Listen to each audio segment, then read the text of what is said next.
Au-delà des affaires. Des histoires humaines et des parcours uniques. Au-delà des affaires. Bonjour, mon nom est Jean-Philippe Vézina, en compagnie de Daniel Bédard. Allô, allô. Bonjour. Bienvenue au podcast Au-delà des affaires, un podcast qui s'intéresse à l'humain derrière l'entrepreneur et qui met de l'avant des histoires vraiment inspirantes. Qui est notre invité aujourd'hui? On reçoit Pierre Tremblay du groupe JD. En fait, le groupe JD, c'est 5 concessionnaires auto, 2 garages de carrosserie. Puis Pierre, là, il se décrit comme étant un gestionnaire d'opportunités. Moi, je trouve ça cute. Et en fait, Pierre, c'est un homme qui est très impliqué au sein de la communauté à Québec. Entre autres, là, juste pour dire, il est copropriétaire des Capitales de Québec. Il est impliqué à la Fondation du CHU de Québec et même pour les Jeux du Canada qui s'en viennent de mémoire. Pierre va me corriger si je n'ai pas la bonne date, là, la bonne année, mais il me semble que c'est 2027. Voilà, alors on accueille Pierre. Merci, Pierre, d'être là ce matin. Ça me fait plaisir. Oui, Daniel, 2027.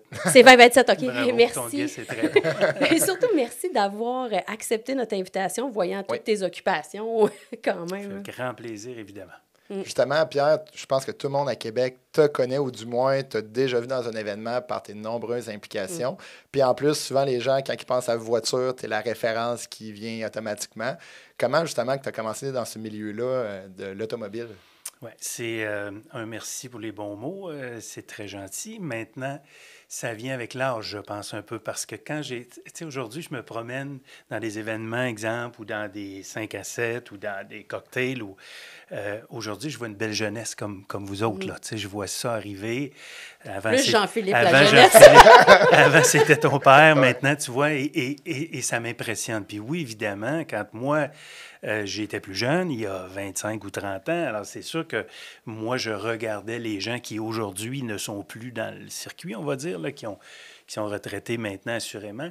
Alors, écoute, je vis actuellement une belle période où j'ai encore l'âge d'être extrêmement actif, on va dire, et je vis aussi le temps où on développe évidemment une notoriété. Écoute, ça se développe avec le temps, ça se développe évidemment avec de la rigueur, ça se développe évidemment avec un parcours qu'il faut qui soit le plus droit possible. C'est ce que j'ai essayé de faire de toute ma vie.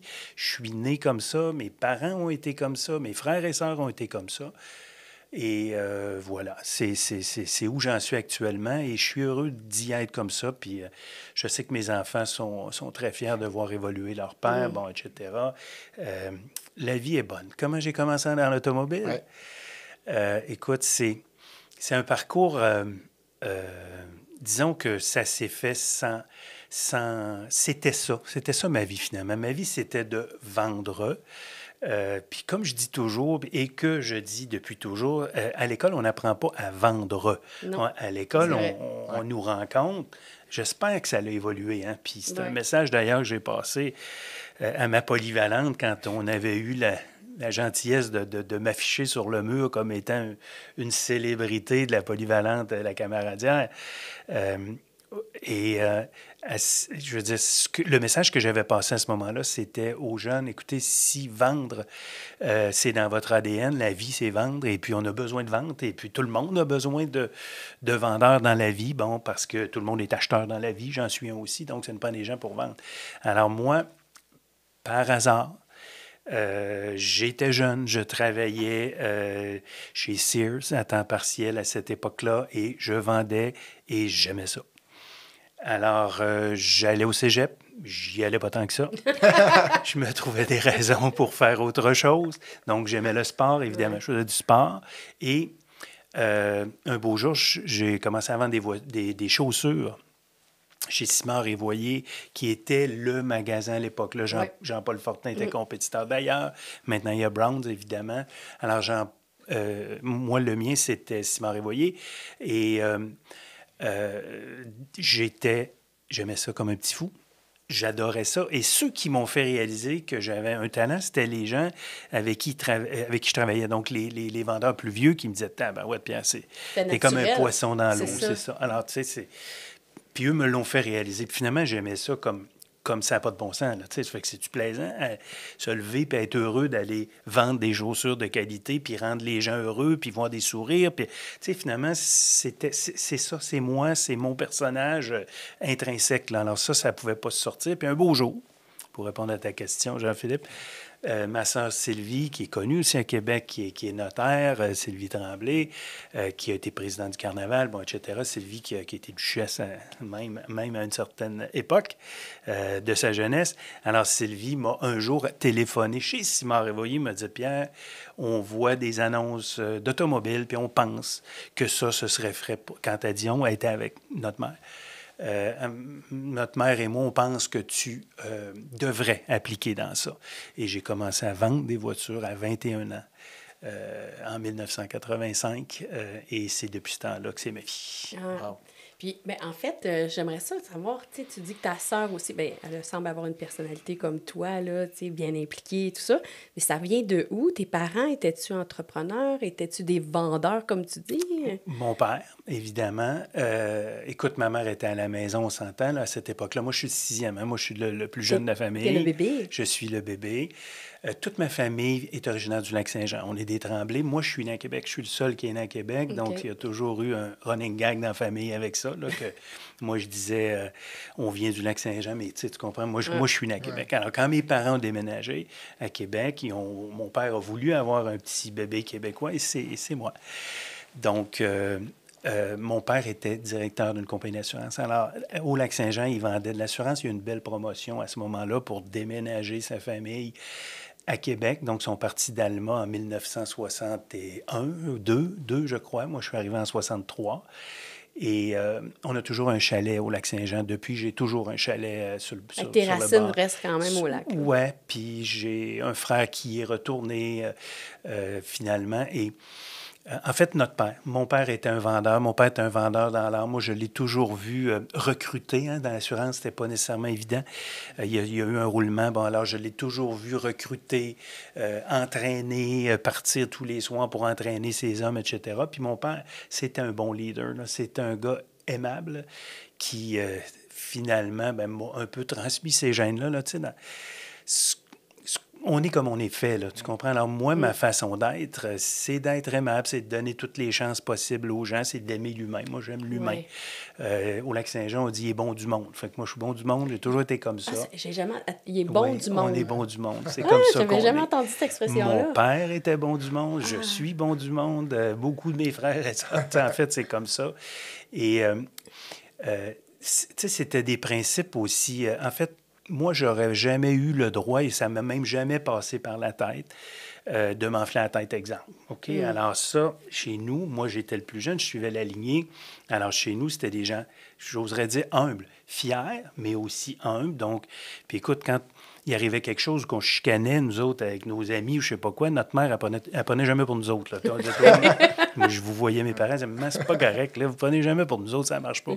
Mais elle voulait toujours qu'on tempère, elle voulait toujours qu'on soit plus rallieur, j'oserais dire, là, que provocateur, hein, de chicane, etc. Puis savez-vous quoi? Mes enfants sont absolument pareils comme moi. Hein, j'en ai 3, qui sont des grands-enfants maintenant. Et ce que je respecte beaucoup d'eux, ce que j'admire beaucoup chez eux, c'est que j'ai jamais eu besoin, dans les concessions, de leur dire « il faut que vous soyez gentils, il faut que vous soyez polis avec le personnel ».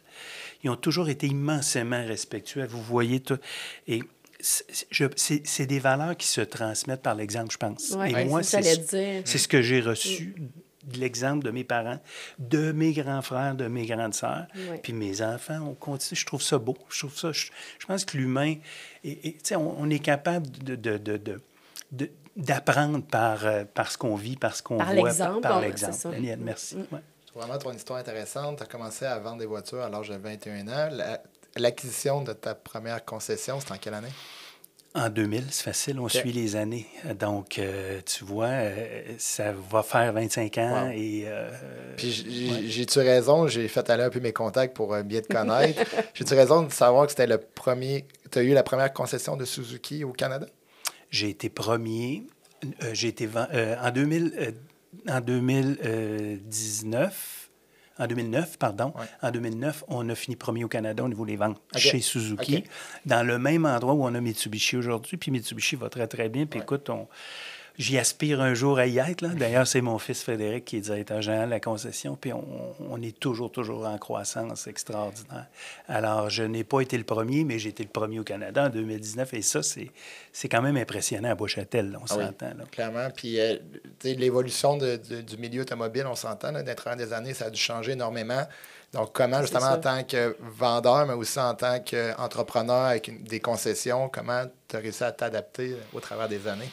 Écoute, oui, des changements, c'est incroyable, c'est extraordinaire de voir comment ça l'a changé. Est-ce que je suis aussi solide qu'avant, dans le sens que, vous savez, avec l'Internet aujourd'hui, vous savez, avec les web, alors là, il faut travailler beaucoup avec les web, parce qu'avant, la porte ouvrait, puis nous autres, on disait à 7 heures, l'autobus va débarquer, à 7 heures du soir, l'autobus débarquait, les portes ouvraient, les gens venaient visiter, puis voir pour acheter des voitures. Aujourd'hui, tout ça a changé. Donc, c'est sûr qu'il y a une génération sous moi à qui je confie ça, puis je dis, écoutez, allez, occupez-vous-en, vous autres, de ces choses-là, parce qu'évidemment, c'est moins moi. C'est moins ta force, mettons. C'est moins ma force. Moi, je reste un gars qui le fait au naturel. Je suis quand même, comme ils disent, un excellent ambassadeur de le groupe JD partout où je vais. D'ailleurs, j'ai associé 4 belles personnes avec moi qui détiennent 25 des parts de toutes mes concessions, et c'est eux qui opèrent maintenant, puis Frédéric, mon fils, en fait partie.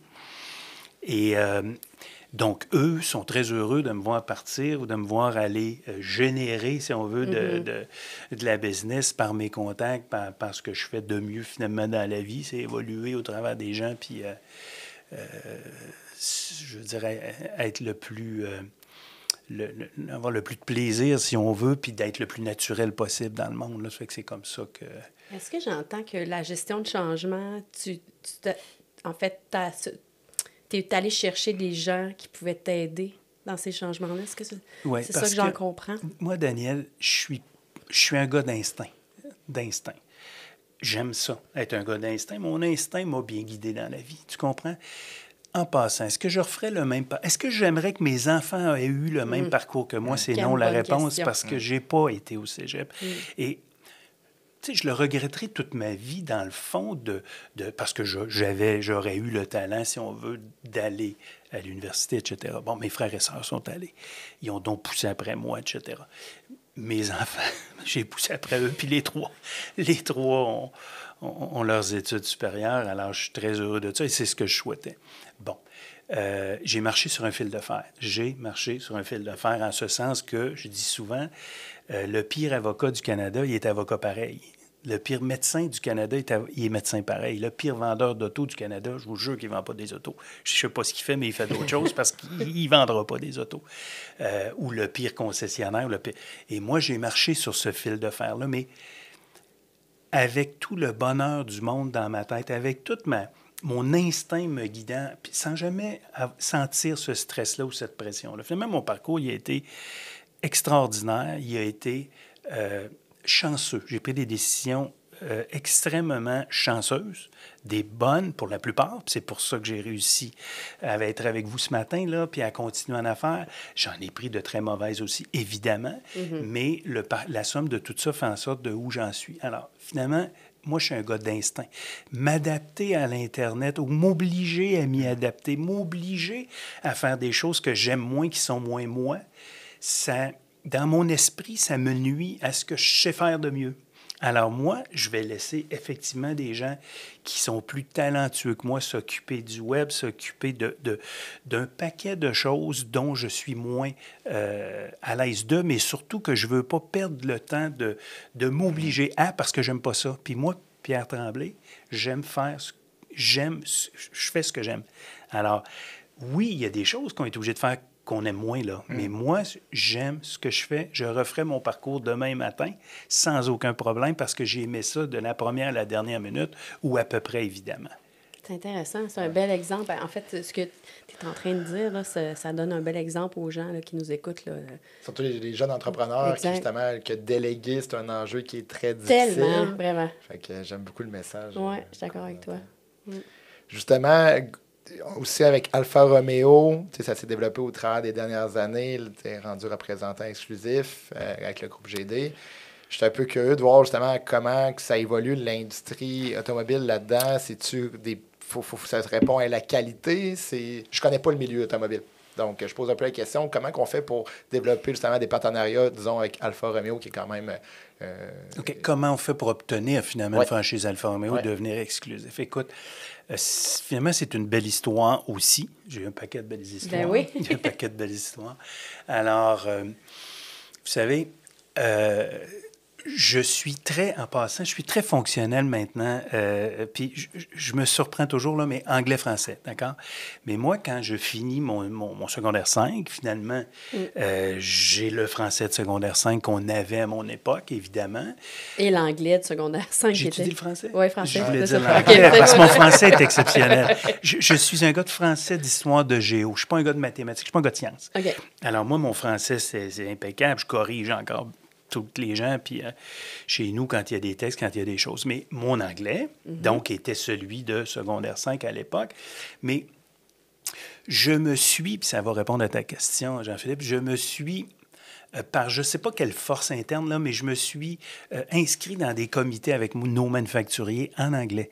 Alors, j'ai été pendant 15 ans avec Chrysler sur le Dealer Council qu'on appelle. Alors, c'est le conseil consultatif du président. Ça, on est 10 concessionnaires sur 450 au pays qui se réunissent 4 fois par année à Windsor, Ontario, ou à Toronto, ou à Détroit. Et on va discuter de ce qu'on vit, l'input qu'on peut leur donner de ce qui se passe chez nous. Eux nous disent qu'est-ce qui s'en vient, etc. Puis nous, on rapporte ça, évidemment, à notre réseau, à nos partenaires du réseau de concessionnaires. Mais moi, il y a bien des fois où j'y allais, puis j'étais assez, j'oserais dire, wise pour pas trop que ça paraisse que je comprenais pas tout le temps. Surtout les après-midi, quand on venait de dîner, là. Tu sais, des fois, l'endormi me prenait un peu, on avait voyagé, puis... Mais j'ai continué et j'ai réussi à pas trop mal paraître finalement parce que les autres me disaient « Non, Pierre, t'es correct, tu suis, t'es correct. » Mais là, je me disais « J'étais un imposteur, je pense. Je pense que j'étais un imposteur, tu sais. » Mais j'ai appris l'anglais. Donc, ça... Ces réunions-là m'ont amené finalement à être directement branché sur le président de la compagnie, sur tous les vice-présidents. Et quand Alfa Romeo, qui est la même compagnie, hein, alors aujourd'hui, on a une compagnie, je voudrais dire parapluie, qui s'appelle Stellantis. Stellantis, maintenant, c'est une des plus grosses compagnies au monde. C'est Peugeot, Citroën. C'est les Français qui sont amalgamés avec les Italiens, qui étaient Fiat Chrysler. Donc, tout ça est maintenant sous le même parapluie. Mais sous Fiat Chrysler, il y avait déjà Alfa Romeo, Maserati, Ferrari, Fiat, évidemment, et Chrysler Jeep, etc. Fait que moi, finalement, j'ai su qu'Alfa Romeo revenait ou avait l'intention de revenir. J'ai donc levé la main. Et là, Jean-Pierre, bien, évidemment, a été considéré pour avoir Alfa Romeo à Québec. C'est comme ça que ça s'est passé. Évidemment, il a fallu que je fasse une bâtisse. Il a fallu... On a des implications financières à s'astreindre. Mais à t'écouter, Pierre, là, ce que je comprends de toi, tu es un gars qui aime peut-être, je dirais pas se mettre en danger, mais ta définition que tu me dis, là, gestionnaire d'opportunités, c'est ça. Tu te mets en situation que tu dois travailler pour... Oui, mais Daniel, c'est ça. C'est ça. J'ai toujours dit, il faut se pencher à la tête, puis j'ai pas le droit de pas... Tu as raison. Puis ça a été ça, hein. En affaires, là, on le sait, vous le savez, puis il y a des gens d'affaires qui vont nous suivre, nous écouter. On n'est pas toujours prospère. On prend des gros risques. Des fois, on met tout... Tu sais, des fois, je me suis dit souvent, pourquoi tu t'es pas contenté de juste ton Chrysler, Jeep, toute seule dans ce petit terrain-là, puis que la vie serait belle? Je me serais ennuyé. Je m'ennuyais déjà, tu comprends? Alors, donc, oui, j'ai risqué, mais j'étais convaincu. Maintenant, il faut quand même être prudent. L'exemple, tu en as parlé tantôt, quand Suzuki, en 2012, a décidé de quitter l'Amérique du Nord, moi, j'ai une bâtisse vide. En même temps, je viens de m'en faire une autre pour accueillir Alfa Romeo et Fiat. Et j'ai pas de franchise dans ma bâtisse Suzuki parce qu'ils ont quitté. Ça m'a pris 5 ans à convaincre Mitsubishi de venir dans ma bâtisse. La bâtisse est vide 50 ans? Elle est vide 50 ans. Je fais mes véhicules d'occasion dedans, que je peux faire n'importe où, dans aucune autre bâtisse, dans n'importe laquelle bâtisse, de toute manière. Alors ça, Est-ce que les gens le savent? Non. Est-ce qu'on le dit? Non. Non. Est-ce qu'on garde ça pour nous autres? Oui. Là, tu as un Chrysler qui a toujours très bien été, hein, mais qui est obligé de payer pour la bâtisse d'à côté, qui m'appartient aussi, puis il faut que quelqu'un la paie. Puis le seul qu'il faut qu'il la paie, c'est lui. Là, tu as un Alfa Romeo Fiat qui débute. Alors, Chrysler est obligé de les subventionner aussi encore. Hein? Donc, mon Chrysler, qui aurait pu toujours très bien aller, bien, lui aussi se mettait à pomper l'huile. Alors, connaissez-vous ça, des ratios hein, au niveau de la banque, puis des ratios d'équité, etc. Moi, j'ai appris c'était quoi, puis moi, étant sous les ratios, je l'ai été en masse, longtemps. Est-ce qu'il faut que ça se sache? Ben non. De l'extérieur, ça paraissait pas. Ben non. Ça, alors là, il faut être ton personnage. Il faut être fait pour faire ce que je faisais. Parce que quand ça va bien, c'est correct, là. Ça va super bien, la vie est belle. Mais quand ça va mal, il faut que tu sois encore meilleur, il faut que tu sois encore plus attentif. Puis il faut surtout pas que ça paraisse. Puis moi, j'ai ce don-là que ça paraît pas. Ça fait que même à la maison, là, Nathalie voyait absolument rien de ça parce que je suis capable d'être faite comme ça. Ça, là, c'est pas de ma faute, là. Je suis fait comme ça. Ça fait que moi, je suis capable de me mettre le pack-sac sur le dos, là, puis de dire, venez-vous-en, c'est par là qu'on s'en va, en se disant que j'ai pas le droit à l'erreur et tout, mais ça m'est jamais arrivé de pas dormir. Je suis bien Parce fait. que tu y croyais encore. Je suis bien fait. Tu crois, dans le fond... Puis je suis capable de mettre ça off, Daniel. Ça m'est jamais arrivé de pleurer à cause de ça, parce que j'y croyais encore. Puis je me disais, j'avais pas le choix. Puis moi, j'avais 70 employés. Tu sais, quelque part, tu te dis, moi, je fais vivre du monde, là. Tu sais, cette entreprise-là fait vivre des gens que j'adore. Des gens que je connais leur chum, leur blonde, leurs enfants. Je les ai vus grandir, là. Tu sais, moi, tout ça, fallait continuer. J'ai été très bien appuyé par Daniel Moreau, qui est mon vice-président directeur général, qui est associé aussi avec moi maintenant, qui est un ami sincère et profond. Daniel est avec moi depuis une 12aine d'années, puis on s'est sorti de tout ça. Et aujourd'hui, grâce à l'arrivée de Mitsubishi, grâce à l'arrivée d'Alpha qui va bien, écoute, au lieu d'être en dessous des ratios, un bon jour, on m'a offert Bilodeau Chevrolet, hein, il y a 3 ans. Puis moi, quand on me téléphone pour m'offrir ça, hein, c'est un courtier, là, il y a des courtiers dans notre domaine, quand on m'appelle m'offrir ça,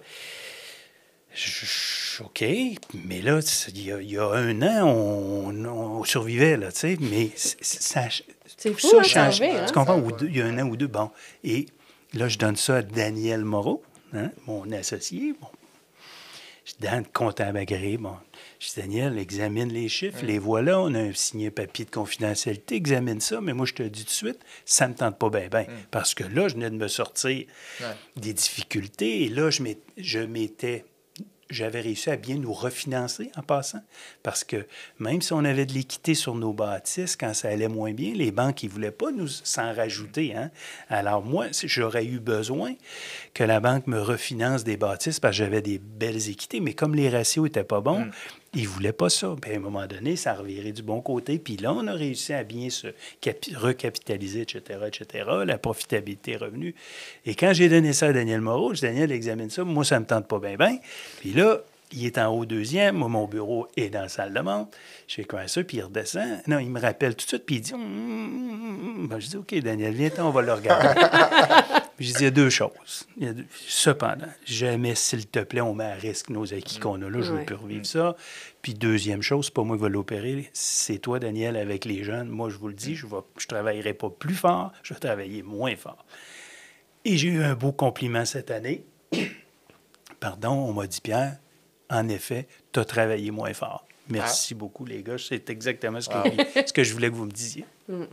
J'aime le message. Tu as parlé beaucoup de la famille. Tu as un de tes enfants qui prend la relève. Tu as 3 enfants. Ouais. Comment ça se passe, justement, l'atmosphère familiale avec l'entreprise?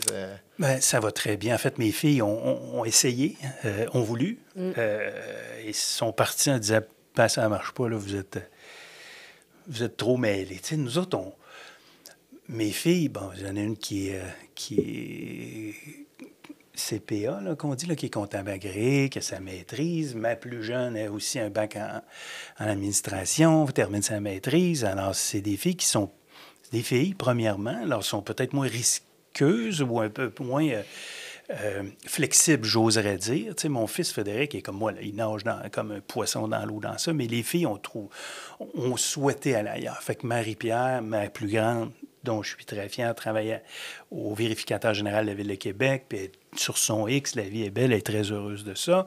Ma plus jeune, Gabrielle-Anne, qui est partie finalement 1 an et demi, 2 ans, est au CHU de Québec. Alors, Gabrielle-Anne est en administration CHU, puis elle gravit les échelons, ça se passe très bien, puis elle adore ça. Elle est comme un poisson dans l'eau dans ça. Fait que les filles n'ont pas de ressentiment, si on veut, parce que Frédéric est avec moi tous les jours. C'est leur choix. Puis moi, dans ma tête, de jeune entrepreneur, je me disais toujours, quand j'ai commencé, j'avais déjà mes 3 enfants.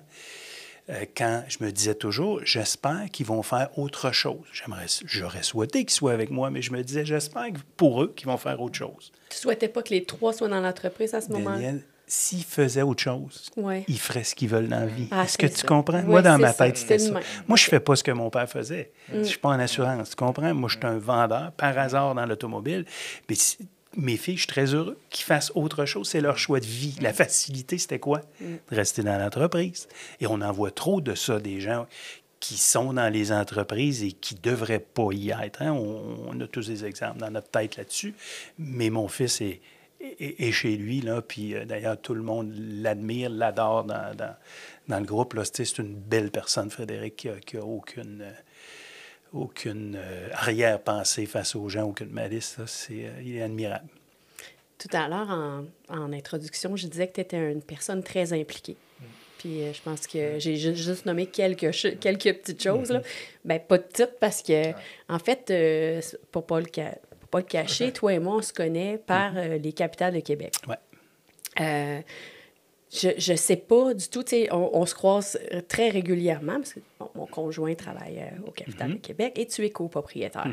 Je sais même pas comment c'est arrivé pour toi, cette opportunité-là, parce que tu es dans le monde de la concession automobile, les Capitales de Québec, pourquoi? Je sais même pas. J'aimerais savoir. Moi, je suis devenu partenaire, copropriétaire, actionnaire des Capitales en même temps que Bob Bissonnette. Ça fait quand même un bout, là. Ça fait un bout. Là, j'essaie toujours de me souvenir. 2016, je crois. En fait, Jean Tremblay qui a sauvé les Capitales, on s'entend. Monsieur Miles Wolfe, le propriétaire initial, était essoufflé et cherchait à vendre. Jean Tremblay a fait le chèque pour acheter les Capitales. Donc, pour moi, Jean Tremblay, le sauveur des Capitales, finalement, parce qu'il n'y aurait plus eu de Capitales. À cette époque-là, les Capitales, c'était pas ce que c'est aujourd'hui, on s'entend. Non, c'est ça. Et puis, il n'y a personne qui voulait faire le chèque que Jean a fait pour ça. Et déjà, je connaissais pas Jean, en passant, Jean Tremblay, mais on n'est pas parents, alors je connaissais pas Jean. Michel Laplante était l'union, si on veut, entre les deux. Alors, Michel m'avait dit au départ, Pierre, j'étais commanditaire des Capitales, comme Jean. À ce moment-là. Comme Jean avec Groupe Verdure. Moi, c'était avec Groupe JD. Et Michel m'avait dit, Jean, quand il saura que les choses sont quand même bien placées, là, il voudra peut-être ajouter 1 ou 2 actionnaires, puis toi, tu serais probablement le premier. Aurais-tu d'intérêt? Fait que j'ai dit, c'est sûr que oui. J'aime le baseball. J'aime Québec. Donc, évidemment, c'est comme ça que ça s'est passé. Je nous revois encore quand Jean-Michel nous l'ont proposé à Bob et moi sur la terrasse, probablement en 2016, là, mais on a fait ça. Puis il y a une conférence de presse aussi qui existe encore, là, qui s'était fait à la Cage au Sport. Et donc, c'est comme ça. Puis écoute, moi, j'ai mis des sous dans ça. Et c'était pas dans mes meilleurs moments en passant. Là. C'était dans mes moments hors ratio, là, mais j'ai quand même réussi. Ça, personne ne le savait. Personne ne le sait, surtout pas. Il ne faut surtout pas que ça se sache à ce moment-là. Et donc, je l'ai quand même fait. C'était pas des fortunes, mais il fallait quand même le faire. Puis cet argent-là, évidemment, est-ce que j'étais inquiet de la perdre? Non, parce que je savais que ça se pouvait. Puis je savais que ça se pouvait qu'il n'y ait pas de ligue un jour, l'année d'après. Puis c'était pas tant important nécessairement pour moi. Tu sais, j'aurais été capable de survivre. Mais je pense qu'on l'a fait, tout le monde, dans ça pour les bonnes raisons.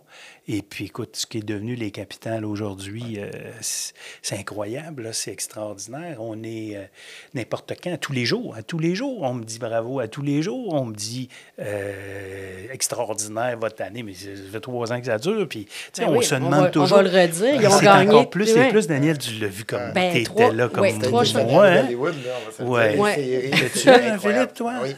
T'étais là? J'ai su beaucoup, en fait. Moi, depuis que je suis comme 3 pommes, que Eddie l'Antigua, etc. Eddie, il est à Québec souvent. Oui, Eddie, c'est mon client depuis toujours. C'est mon ami. On se fait des gros colleux quand on se voit. Écoute, c'est ça, les capitales. Et c'est comme ça. Donc, que ça s'est passé, puis écoute, c'est une grande fierté. Moi, mon sport préféré, c'est le baseball. Ça a toujours été ça. Tout le monde le sait. T'es bien servi, là. Et je connais le baseball. Oui. J'adore le baseball. Et j'adore m'identifier à un club de baseball. Tu sais, je suis pas très friand d'écouter ça nécessairement à la télé, les Reds contre les Diamondbacks. Tu sais, c'est pas... Mais moi, les Expos, c'était fou, là. C'était extraordinaire. C'était ma vie.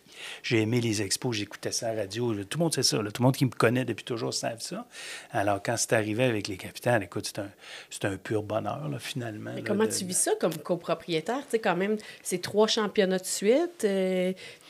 On sait quand tu l'as nommé, là, ça allait pas bien, là. Puis là, tu es rendu 2024, 3e championnat de suite. Là, plein tous les soirs, pratiquement. Cette année, ils ont fait un record de Salcombe. Ouais, 21, 23, je ne sais pas. Désolé, Charles. 23 Salcombe. Si Charles Boucher nous écoute. Je pense pas me tromper. C'est ça. 23. Ouais. Okay. Ce qui est incroyable, là, sur 46 parties. Là. Alors, mais c'est ça. Comment on vit ça? Écoute, c'est une fierté. Ouais. C'est un add-on, on va dire. Là, tu sais. Je l'étais quand ça l'était moins. J'ai la chance d'être... Écoute, c'est une fierté. J'aime les capitales. Les gens nous le redonnent. On marche dans le stade, puis les gens disent merci. Merci, monsieur. Tu sais, souvent, régulièrement, merci, monsieur Tremblay. Ils font certainement pareil avec Jean, avec Michel, évidemment, avec le beau Charles Demers qu'on a aussi maintenant, avec Patrick Scalabrini. Les capitales, c'est pur, c'est beau, ça fait pas de mal, ça fait juste du beau dans cette belle ville de Québec-là. Et ça, ben, c'est grâce aux gens qui sont en place. Les gens en place, comme dans une entreprise, là. Moi, j'ai beau être le meilleur homme du monde, il y a des gens à qui j'ai fait confiance dans mes entreprises puis qui ne l'ont pas mérité. Hein. Moi, j'aime donner toute la latitude à quelqu'un, comme les gens ont fait avec moi, puis je l'ai pris. Là, j'ai pris la corde qu'on m'a donnée, là, moi, je l'ai pris, puis j'ai travaillé avec toute ma vie, même les 15 ans où je travaillais pour les autres avant moi. Mais c'est ce qui fait les capitales, puis ce qui fait une belle entreprise, finalement, c'est pas juste le président, là. C'est tout le monde autour, et c'est tout le monde qui gravite avec toi. Donc, c'est important d'être attentif, immensément attentif. Je fais des interventions régulièrement. Quand on a l'oreille développée, d'un coup, tu entends un petit quelque chose ou tu vois un petit quelque chose, on est capable de faire des interventions. C'est comme ça, je pense, que je réussis à ce que mes entreprises soient perçues de manière positive par les gens. Je veux te dire bravo, parce que 2016, comme tu as dit, c'était pas une année nécessairement facile pour toi. Il y aurait beaucoup de gens, je pense, qui auraient peut-être dit justement, malheureusement, c'est une belle opportunité, mais toi, tu as décidé de sauter dedans. Tu es fier, puis vraiment bravo. Puis justement, je t'ai vu dans plusieurs autres implications. On a parlé de Chute Québec. Justement, pourquoi c'est important pour toi de redonner à Québec, mais à la société aussi? C'est pour les mêmes raisons que je vous explique depuis qu'on a débuté. C'est comme ça qu'on est fait. Je pense que pour moi, c'est juste logique. Pour moi, c'est juste naturel. Pour moi, ça vient avec. Écoute, en fait, je pense que je dois faire le mieux que je peux pour que les gens soient le mieux possible autour de moi. Et je suis toujours ému, je dirais, et sensible à ce qu'on peut voir. Alors, moi la Fondation du CHU, ben, c'est des millions qu'on ramasse à chaque année. C'est autour d'une 20aine de millions. On aide énormément la communauté en acquisition d'équipements qu'on ne pourrait pas se payer, à la recherche, en aidant la recherche, en aidant la formation supérieure des médecins. C'est ce que ça procure, bon an, mal an, année à année, c'est toutes des choses que la communauté, non seulement de Québec en passant, parce que le CHU de Québec rayonne sur toute l'est de la province, donc de Trois-Rivières jusqu'aux régions Saguenay-Lac-Saint-Jean, Côte-Nord, Gaspésie, etc. Alors, vous savez, quand il y a le centre de traumatologie, on le sait que c'est à l'Enfant Jésus, peu importe où peut arriver un accident. Les Grands Brûlés, ça se passe ici aussi à Saint-Sacrement, et autres et autres. Donc, cette implication-là aide je ne suis pas tout seul, là. Moi, j'en suis vice-président, mais il y a des permanents qui travaillent dans ça avec énormément de courage, sans jamais arrêter à aller chercher le maximum qu'on peut avoir et à sensibiliser les gens d'affaires, dont je suis, à faire des dons qui sont qui peuvent être substantiels. Ouais, Substantiels. C'est pas un mot que j'utilise tous les jours. Qui peuvent être substantiels, évidemment, à la mesure de nos possibilités. Là. Mais c'est pour ça que cette œuvre-là me touche profondément. Pierre, on arrive au segment de la question au-delà des affaires. J'aimerais ça un jour qu'on ait un petit thème. Il me semble qu'on est beaucoup de là des affaires déjà depuis le début. Oui, mais là, j'ai une question précise, en fait, qui va t'amener probablement à réfléchir. Si tu n'as pas tout de suite la réponse, c'est pas grave, mais la première qui te vient en tête, en fait, dis-moi, dans ton parcours, qui tu dirais qui t'a le plus influencé sur le plan humain et pourquoi?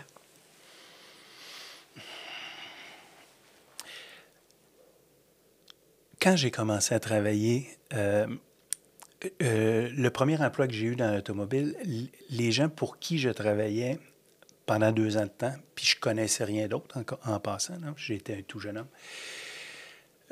leur façon de faire était très impersonnelle et même, j'oserais dire, à la limite, irrespectueuse envers les vendeurs d'auto. Bon, alors, moi, j'étais un vendeur, on était 10-12. Il y avait beaucoup de roulements. Les gens entraient, les patrons entraient, puis ils disaient pas bonjour. Ils nous disaient pas bonjour. T'es là, t'as 20 ans, puis t'es vois passer, puis tu regardes, puis c'est les grands patrons, puis là, t'espères juste avoir un bonjour, puis t'as juste un petit coup de tête, là, tu sais, comme quoi qu'on t'a vu. Ça, c'est mes premières prémices du monde automobile. Et j'ai quitté cet emploi-là parce qu'un type qui travaillait avec moi était rendu dans un autre endroit. Et cet autre endroit-là où je suis allé travailler, le matin, le directeur général faisait le tour de la concession, donnait la main à tout le monde. Le directeur des ventes saluait son monde tous les matins. Puis moi, dans ma petite tête de petit cul de 23 ans, parce que c'est ça que j'avais, j'ai dit, moi, c'est à eux autres que je veux ressembler.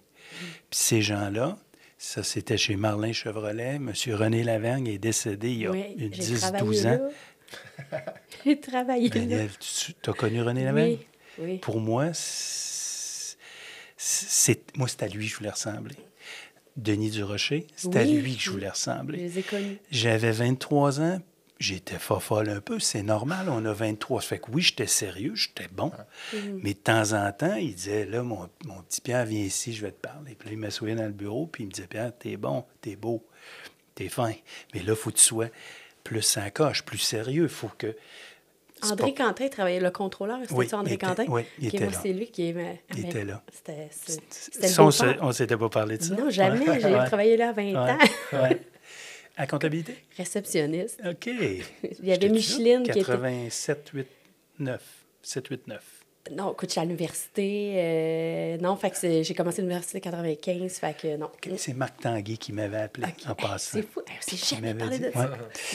OK, excusez-moi. Et moi, je voulais ressembler à Denis. Moi, je suis Denis Durocher.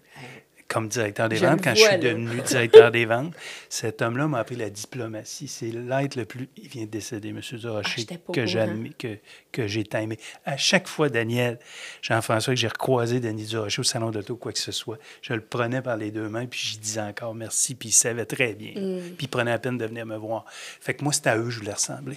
Je pense que c'est ça ma réponse. Wow. C'est quoi ta plus grande fierté dans ta carrière, mais aussi au niveau personnel? Écoute, définitivement, mes enfants, là, on s'entend personnel, ça, c'est certain que je suis très fier de la façon que j'ai agi avec mes enfants. Tu sais, on a vécu une séparation, un divorce avec leur mère, il y a une 20aine d'années déjà. C'était pas nécessairement, évidemment, facile. Il était pas...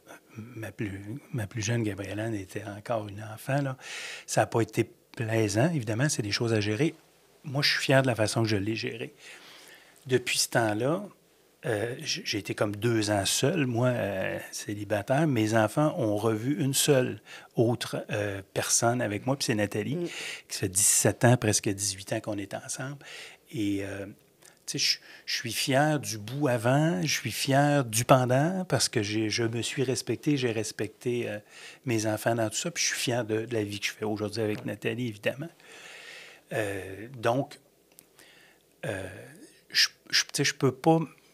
Il n'y a pas d'instant où je me dirais, Pierre, bon, t'as vraiment été pas correct, là, puis je veux dire, j'essaie du moins. Ben, en fait, je suis fait comme ça, là, je vous l'ai dit depuis le début, là, c'est ainsi qu'on est programmé chez nous, point final. Dont je suis donc plus fier dans ma carrière? Évidemment, on a monté une belle chose. On a monté une belle entreprise qui s'appelle le Groupe JD. J'ai des gens avec moi qui travaillent avec moi depuis 25 ans. Ça fait 25 ans. J'ai des gens qui sont là depuis 25 ans. J'en ai une couple qui sont là depuis 27, 28 ans. On garde nos gens le plus possible. On fait le plus longtemps possible avec nos gens vrais. Moi, c'est eux autres qui me donnent du gaz, finalement, le matin. Moi, je vais là. Moi, si j'étais tout seul, je n'irais pas là. Puis si j'avais pas de fun, je n'irais pas là. Puis c'est ça, la vie, là. Moi, j'ai absolument besoin d'avoir du plaisir en travaillant. Puis ça m'arrive des fois, je suis dans mon bureau, puis mettons que j'ai pas de fun, mais je m'en vais là. Tu sais, je pouvais pas faire ça avant, parce qu'il fallait que j'opère puis pencher par en avant. Aujourd'hui, je peux plus me le permettre. Fait que pour moi, ça restera toujours ça. J'ai encore beaucoup de plaisir à travailler avec mes gens, à rencontrer mes clients. Je dis toujours que je ne sais pas de quoi va être faite ma journée parce que quand j'arrive au bureau, s'il arrive un client ami ou un client malheureux ou un client bien heureux, ou je ne sais jamais qui va venir s'asseoir dans mon bureau puis passer une demi-heure, 3/4 d'heure, 1 heure avec moi. Mais c'est ça ma vie. Puis ça, j'aime ça. Ça fait déjà 42 minutes qu'on est ensemble aujourd'hui. Je trouve ça vraiment inspirant puis ça va le temps file à grande vitesse. Qu'est-ce que tu aimerais que les gens retiennent de notre entrevue aujourd'hui? Écoute, je pense que les gens savent, en fait, les gens qui me connaissent savent comment je suis, puis ce que vous avez vu aujourd'hui, c'est vraiment moi. J'aime ça que les gens retiennent ça. Tu sais, moi, je suis fier d'être le fils de Maurice Tremblay puis d'Aline Savard. Tu sais, ces gens-là nous ont fait de belles façons et ont été là pour nous. Moi, je suis là pour mes enfants, je suis là pour ma famille, je suis là pour mes amis que j'aime et j'en ai. Tu sais, on dit souvent des amis sincères, on est sur le doigt d'une main, là. Moi, j'en ai un paquet d'amis sincères, vraiment, là. Je sais pas si ça se peut, je suis le seul au monde qui dit ça, là, ou en tout cas qui m'a entendu dire ça. J'en ai plein d'amis sincères et que je redécouvre, en tout cas, régulièrement. Je veux juste que les gens sachent que je suis vrai, que je suis sincère, puis que je joue jamais la comédie, et que si j'ai pas de fun, je m'en vais, puis si les gens sont pas fins, bien c'est beau, je vais passer. Mais s'ils veulent, comme je suis bon du monde, s'ils veulent être fins avec moi, bien je vais l'être encore longtemps. Je veux parler des Jeux du Canada. Oui, ben oui. Certain. Ben oui, on s'il t'écoute, vous plaît. Ben oui. Denis va être content que tu parles. Denis va être content. Denis va être content. Je suis obligé d'en parler. Ben oui. Denis m'oblige à en parler. C'est bien Il correct. Servet, qui est président du conseil. Non, je fais des blagues. Alors, moi, je suis vice-président du conseil. Là, les gens, ils vont... les communications... On commence. c'est commencé. Donc, il y aura des Jeux du Canada. Il y a les Jeux olympiques, puis il y a les Jeux du Canada. En 1967, il y a eu les Jeux du Canada à Québec. En hiver, c'est les premiers Jeux de l'histoire, c'était chez nous. 60 ans plus tard, en 2027, il y aura les Jeux d'hiver du Canada qui vont se passer tout de suite après Carnaval, et puis après, ça va être 2 semaines où la Ville de Québec va être en effervescence. Alors moi, je suis président, donc vice-président du conseil d'administration, je suis président du comité de financement et on a à aller chercher une enveloppe de 10 millions de dollars. Soit par commandite des compagnies, évidemment, soit par philanthropie, soit par bien service. Fait que moi, mon rôle avec un comité trié sur le volet, de gens que je connais bien, Michel Laplante en fait partie, Pierre Delbecq de ce monde en fait partie, et bien d'autres gens que j'estime et que j'aime et que j'admire. Donc, nous, on va aller effectivement solliciter pour faire le plus beau 2 semaines de l'histoire de la Ville de Québec en mars 2027. Mais ce qui est le plus important dans tout ça, c'est le fait que le gouvernement du Canada est impliqué, le gouvernement du Québec est impliqué, la Ville de Québec est impliquée. Et ce qu'il faut, c'est laisser un leg qui soit... Des infrastructures. Une infrastructure qui sera le centre de curling, tu l'as, mais aussi de faire penser aux gens de bouger. La santé. Finalement, on va travailler beaucoup au niveau de la santé, au niveau du sport, au niveau de faire bouger. Alors, les jeunes aujourd'hui qui ont 15 ans, ils veulent espérer dans 2 ans être aux Jeux du Canada. C'est ce qu'on va essayer de faire. Puis on va essayer de faire bouger les gens le plus possible par ça et de faire en sorte qu'il y ait un leg santé, si on veut. Fait que ça rejoint mon CHU de Québec, ça rejoint le sportif que je suis, et c'est une très belle œuvre. Fait que je veux que les gens considèrent le fait que les Jeux du Canada de Québec en 2027 sera une activité absolument... À ne pas manquer. À ne pas manquer, ça, mais valorisante. Ouais. Et au niveau de l'apport économique pour la Ville de Québec, ce sera grandiose, comme Québec sait faire, on s'entend. Là, alors, on a un beau centre de glace pour le centre de glace intact. On a un très beau centre de glace. Tout va se passer. Centre de glace, centre Vidéotron, toutes les infrastructures, évidemment, Mont-Sainte-Anne, Valcartier, le centre des congrès de Québec. Les gens vont être logés dans les hôtels, les réservations sont faites, etc. On va vivre quelque chose d'intense. Et je suis content de vous en parler ce matin. Je sors d'ici vraiment épaté. Pierre, je te connaissais parce que je les ai croisés dans différents événements à Québec, mais je ne te connaissais pas personnellement. Mais même si je ne te connaissais pas personnellement, je dois t'avouer que les gens qui me parlaient de toi me disaient comment tu étais humain. Aujourd'hui, ça vient juste de me prouver à quel point tu es vraiment une personne extraordinaire. Merci d'avoir pris le temps, parce que justement, tu t'impliques énormément. Tu fais rayonner la Ville de Québec. Juste à la fin, on l'a vu directement quand tu as parlé des Jeux du Canada, comment c'est une fierté dans tes yeux.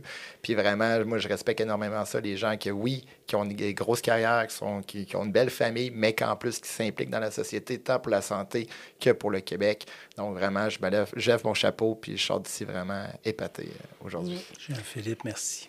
Très heureuse que tu aies accepté mon invitation, on s'est croisés plusieurs fois cet été au baseball, puis on s'en est parlé. Je suis vraiment honorée que tu sois ici. Tu es un bel humain, puis j'acquiers avec Jean-Philippe. C'est sûr que moi, je te connais sur une autre. Je te connaissais avant, et là, j'ai appris plusieurs choses sur toi.